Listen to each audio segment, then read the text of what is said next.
you wanna see is where we're gonna be. At the hot spot. Fish are biting now, gonna show you how. At the hot spot. Birds in the air, wanna take you there. Bring it to you the World Wide Way. Doesn't matter the time of day. Set the hook, take the shot. HSO. Hot Spot Outdoors.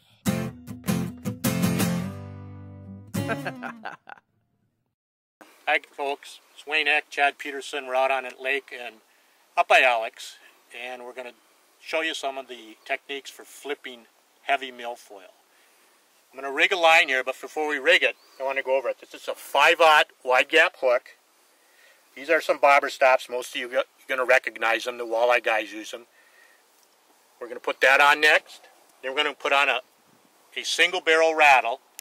And there's two reasons to use that, and we'll go into it as I rig it. A 1/2 ounce Strike King tungsten weight, and then we're still going to peg it. And you're thinking, well, if you got all the bobber stops and cushions from the rattle and the bobber stop, why are you pegging it? It's because when you make a hook set with this heavy equipment we're using, it moves all that stuff down the hook shank if it's not rigged right, and then your plastic's going to roll, and that means you're going to miss a fish, and I hate missing fish. So let's go over this, and I'll talk you through it as I do it. You ready, Chad?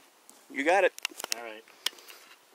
Of course, you're rigging backwards, so it's the tungsten weight. And I usually start out with a 1/2 ounce, but I'll go up to ounce if I have to. I rig the weight, and I like to peg it right away, mainly because I'm old, and it has a tendency of falling off the line. When we're done, I'll cut all that off, but this keeps it in place and out of my way. Then the barrel swivel goes on, and it runs parallel with the line. I know it looks silly, but this has a rattle in it, and the nice thing about this design is that if you think the rattle's not working good, you can just clip it off right here. So you have this little black plastic soft rubber bead that is a great cushion for your knot when you're using heavy sinkers. But the hole in this small rubber bead is so big that it'll go over the eyelet of the hook. So that's why we use the neoprene bobber stop. And I use these a lot, especially if I'm Texas rigging unpegged. I'll put one of these on between the sinker and the hook, and it just acts as a nice cushion for both fluorocarbon and braid when you're bouncing that tungsten sinker off it constantly. It'll save you the heartbreak of having your knot fail because the tungsten keeps weakening. So let's get this rigged up.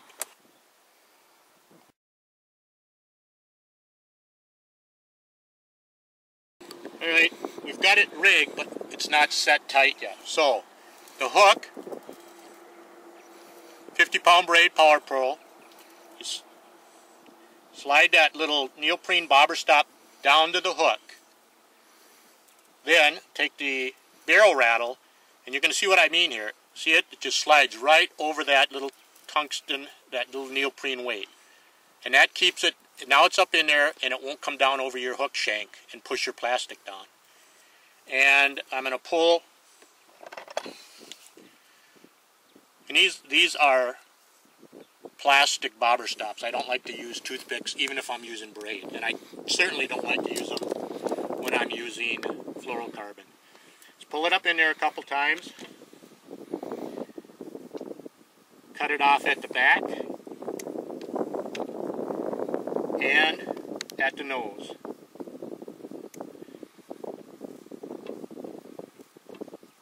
Wet the line a little bit and pull it down. And this is what it looks like when it's set without a bait on it. And like I said, if I decide that a rattle's putting the fish off, which sometime it will, then this just gets cut off right there. So we cut it off right where the stem comes into the ball. You just clip it off, save the rattle, because you can put these rattles up in other plastics.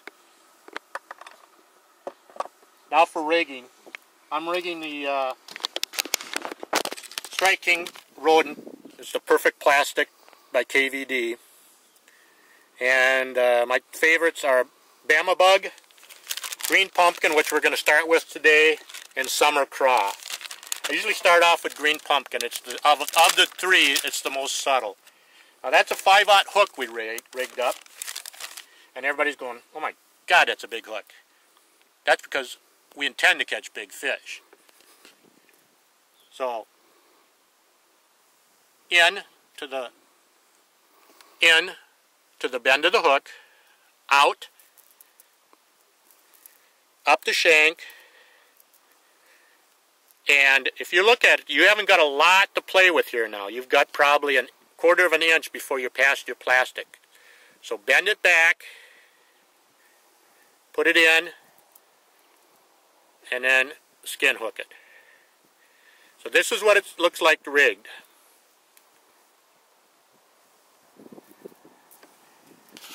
The rod and reel combo I'm using is Okuma, and this is a carbon cone concept rod.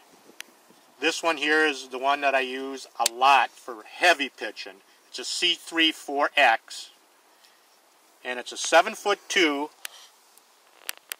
and it's rated for 15 to 30 pound and up to a 2-ounce bait.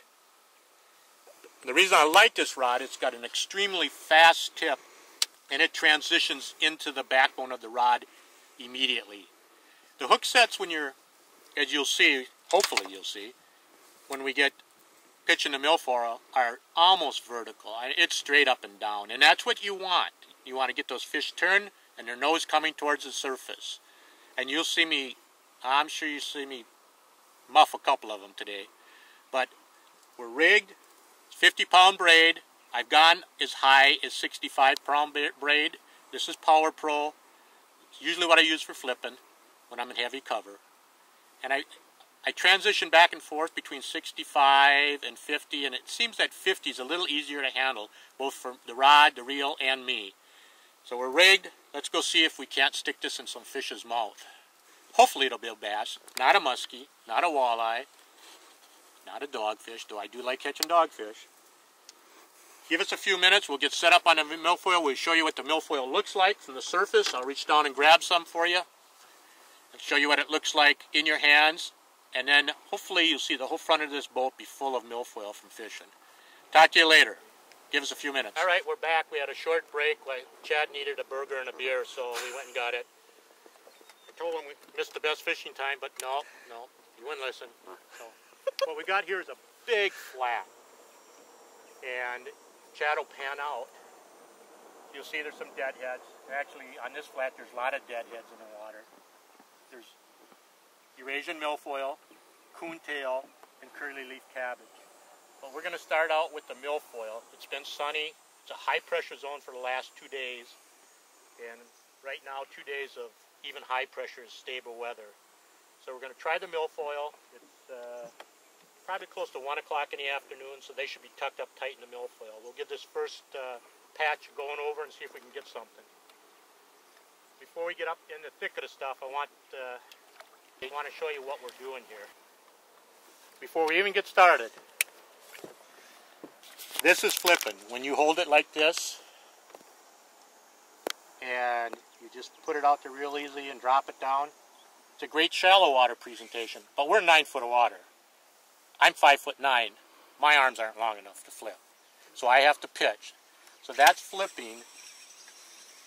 Pitching is when you hold it in your hand and make a little underhand cast out there. That cast you just saw is probably twice the distance you want to go when you're fishing milfoil. Like I said earlier in the program, you want to drop it as straight down as possible. Maybe that far out. It's going to go down to the bottom. And I don't expect to get bit here. You're going to bounce it once, twice, 3 times. Reel it up. Move over 3 feet. Drop it down. Once, twice, 3 times. Reel it up. Move it over 3 feet. Drop it down. Yes, it's mind-numbing and boring until you get into fish. Then it's just a riot. So let's see if we can do away with the mind-numbing and boring and find some of these green monsters.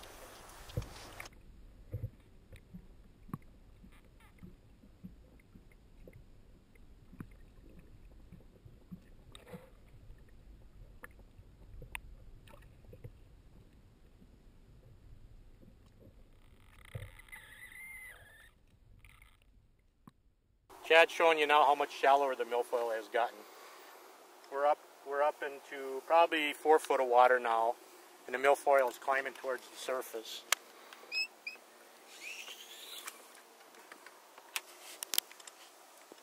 Now let's just go catch a fish.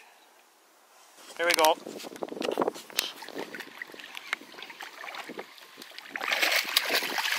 Not the biggest, and we'll make him do a Bill dance walk for you. But a nice fish, and he wasn't getting off. So folks, that's what a millfoil fish. You can expect that quality fish out of millfoil. Not all the time though. Chad and I caught probably, what do you think, Chad? 10 little ones? 10 little ones, yep. That were 10 inches to 15 inches before we finally stumbled onto a good fish. Not for tournament fishing, not a quality fish, but for fun fishing, a good fish. And back you go.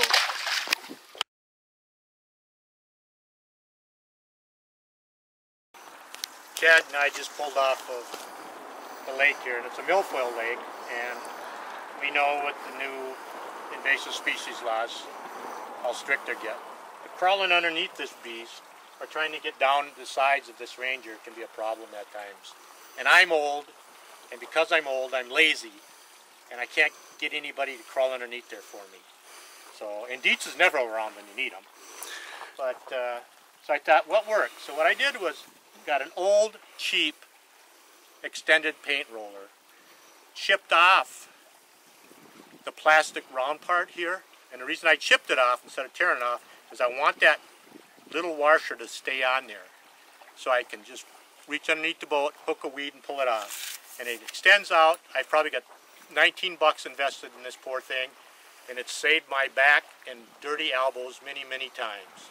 So for a cheap way to keep the bottom of your boat clean without crawling underneath it, and not have that ticket, take a look at just picking up a cheap extended pole for a roller, paint roller, a cheap roller, chip off the plastic ends, and go at it.